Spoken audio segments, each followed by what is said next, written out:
Hey guys, this is Zork65, and I'm doing another movie review. Yay! As always, guys, I'm a big comic book fan, so I'm watching Suicide Squad, and I think, and I just now realized this, I see the tippy top of my shirt right here. I'm wearing the wrong shirt. Yeah, I'm wearing a Marvel shirt to a Suicide Squad movie. But I'm gonna be meeting up with my buddy Connor, my buddy Chad, Paul and Panda might be showing up.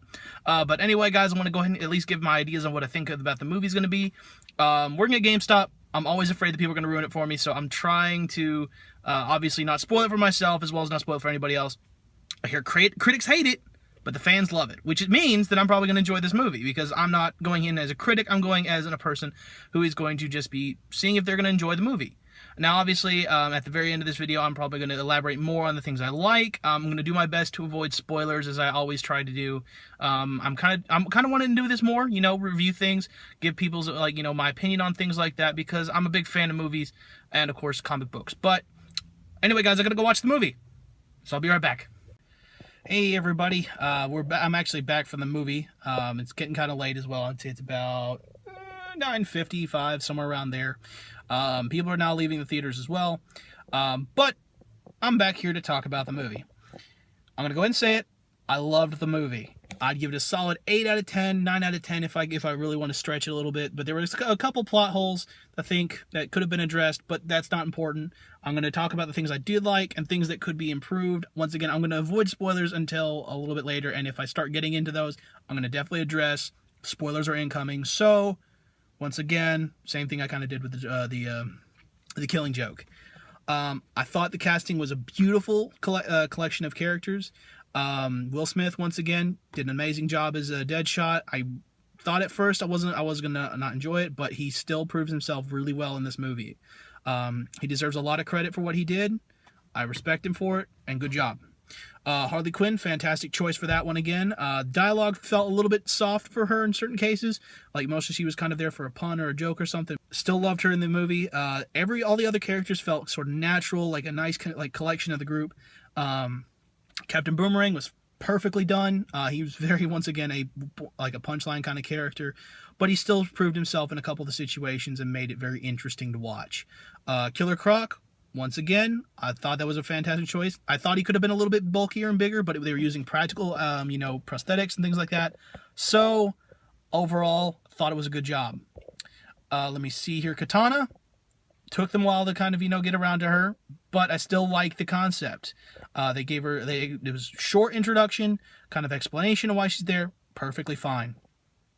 Diablo, love this guy, would love to see more of his work. If you know a couple of his other movies that are really good, please link them down below. I'm definitely going to go check them out. But once again, I liked it overall. Waller was well cast. Pretty much the entire casting job was fantastic. Don't have anything against him. Movie, once again, a solid 8 out of 10. I would not, it's not perfect. No movie is, in my opinion. It felt very reminiscent, obviously, to the Avengers kind of movies. But once again, that's not a bad thing. It means that they're looking and seeing what's doing well, what's doing right, and it turns out fine. Now, let me see here. Couple things I kind of had some issues with. I felt that the ending really kind of didn't do it justice to what it kind of was supposed to be. One of the big, once again, I'm going to try and avoid spoilers here. I'm going to be very ambiguous. I don't understand how the ending actually worked out. I mean, it kind of possibly leads into something else, but I think it could have done a little bit of tweaking. I think we're going to be hitting spoiler territory, so I'm going to go ahead and at least address it right here. Spoiler alert.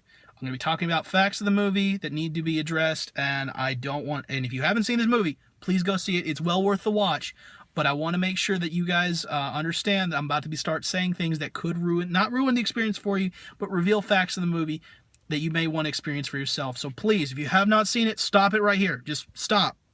I want you guys to go see this movie. It is fun.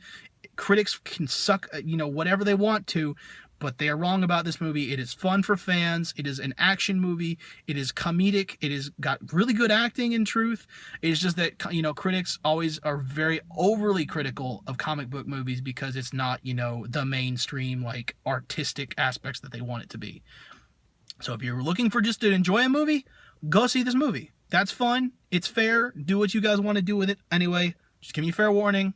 Talking about stuff that could spoil the movie for you. we'll start at the beginning. Kind of wished that we'd seen a little bit more, maybe a background on a couple of the other characters. I mean, obviously, like, Killer Croc and things like that. That would have been nice to see a little bit more of him. It felt very central on Harley Quinn and Deadshot, which, don't get me wrong, they're the two major billings of this one, so that's fair, but I would have loved to have seen more about them. It felt very quick to just say, hey, these other guys are here as well. I mean, even Captain Boomerang, he got there because Flash, and that's fine, but I want to see more. I want to know why all these guys are specifically here. Who else was also tempted to be picked, but was denied? Like, that could have been something else. Cool to see. Maybe homages to some of the lesser villains that we never ever get to see. And I wish I could name off a couple, but it's hard to say. I mean, even in the Batman Assault on Arkham, they made up other villains. Like, they literally made up, KG Beast. That's fair. They also kind of did that in this movie with Slipknot. I really didn't care for him that much because I didn't really know him. If I'd seen a little bit, about him and how he got there, I would have been invested. I mean, I already knew what was going to happen when, they kind of started talking, but I kind of wish I'd seen more about him. Like, even if he's just a throwaway character, give him some material, not just, like, the fact that you can throw him away. We'll move on a little bit. Special effects were amazing. I'll say that much at least. The rock monster face, the kind of like still rocky, but also kind of like bubbly and stuff. That was an awesome thing that they went with at that point. The big thing I had a problem with in the ending. Enchantress, she's casting up this big, massive spell that's going to be creating this war machine that's going to destroy the world. The problem I have with it is they throw like C4 into the center and they shoot it. I don't know if C4 goes off by being shot with a bullet. I thought it's an inert chemical that unless an electrical charge goes through, then it detonates. But I don't really know. Maybe it's like it's also, this is magic. It's magic. How the hell are you going to know that this is going to work? It's not one of those things you can just hope that it's going to work and then just, all right, I guess it kind of worked. Yay. That really baffled me. Another thing I really am disappointed in, they killed off Diablo. That dude was cool. Oh my god, he was, the special effects, like with the fire skeleton, the Diablo of, like, oh my god, it was so cool. He had one boss fight, he got kind of beat up, and then they killed him. The big thing I have a problem with is, I don't know if this is ever in the comics, but I would have expected him to be fireproof. They blew him up with a demolition charge, which granted is kinetic force, but it's also a lot of fire. I wish that they could have just, said, yeah, he survived this. Killer Croc pulls him from the underwater, garbage chute or sewers, brings him up, and they save him. Simple as that. And you still get to keep the character, because he is a beautifully designed character and so much fun. But they didn't, and that kind of disappoints me. Because he had such great potential, but he just went, and I'm kind of disappointed at that. But we'll keep going. We'll move on to another subject before I get tirade about this. I like that Harley Quinn was kind of the glue of the group. Anytime that there was a person who has a moral dilemma or an emotional thing, like even Diablo kind of had an issue when he was describing his family. Some of her reactions, while funny, felt authentic. Like, it was just a super great design for it. She's like, oh, you killed your wife and kids. And he gets kind of sad, and he's like, oh, I kind of did. And he's kind of almost in denial about it. And she just looks at him and says, own it. This is the lifestyle we have. You're going to have to live with the fact that you've done that. And it's your job to move past it. And I'm like, thank you.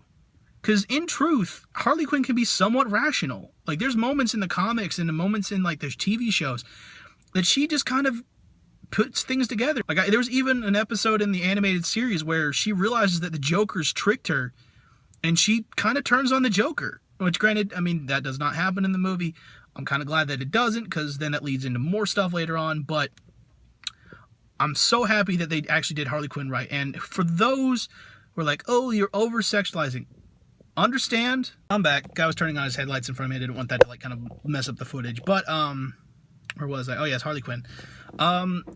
The over-sexualization of her, in truth, the comic books are very much about that. And I'm not saying that it's just because it is a thing that it should be, but she's a villain. And anybody who's like, oh, she sets a bad example for kids. Of course, she is a villain, and they're going to keep it that way. She even says, like, it's bad guys. It's what we do. They live different lives because they have to, and that's their lifestyle that they have.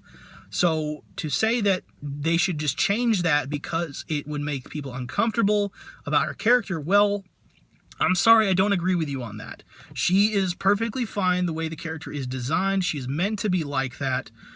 If you have a problem with that, then don't watch the character. And I'm not saying that it's your fault or their fault or whose fault. I'm just saying that's the way it is. And change is fine, but when the system is built that way, it's hard for, like, to make a case against it. But anyway, I'm gonna avoid that. That's a very taboo topic, and if need be, I'll talk about it more later on. But I'm not gonna do that right now. Not at this point. It's very hot in here because I'm gonna roll down my windows because it's really fucking hot in my car. I like the ending. It really sets up well for the 7 thing. If you get a chance, stay until after the credits. It really kind of builds up more of it. But I do have one last topic we need to cover, and that's Jared Leto. He is fine. He's creepy enough for the Joker. I think at certain times it can come off almost a little too strong, and he kind of mumbles, which makes it hard for me to understand him. But then again, you're not supposed to always understand the Joker. That being said, while costume design was a bit off, I think he was perfectly fine. He came off as pretty much strongly sociopathic, a little bit, kind of in control of himself, but at the same time out of control. I love his laugh because that's what I usually judge all of the Jokers off, like all the Jokers by, is like, how is their laugh? Is it good? Is it memorable? Will I stick with it? And I kind of like it. His is very short and choppy, but whereas almost all the others are kind of like cackling and kind of like a little bit of extra length on it. 1 second, car passing by. Okay. A little bit of long cackles, but I like his, and it's perfectly fine the way it is. He could tone back a little bit on the crazy, but to be honest, it's fine. Anyway, guys, I think that should be enough for me talking about this movie. If you haven't seen it, go see it for yourself. You will not be disappointed, but I hope you all enjoy this. If you have another movie you want me to kind of go over a little bit more, I prefer comic book movies, but I'll try almost anything. But anyway, guys, I hope you enjoy, and of course, I'll see you in the next video. Bye-bye.